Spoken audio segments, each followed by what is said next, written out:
Hi, my name is Shannon, and I am the leather handbag designer and creator of Shannon Monique, leather handbags and accessories.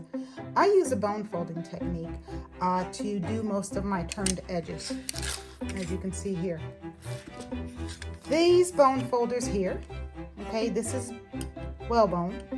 These two are made out of wood, and these two actually belong to my mentor's mentor, okay, who transitioned when he was 95 years old.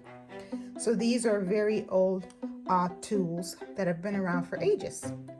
This is a right-handed bone folder, okay?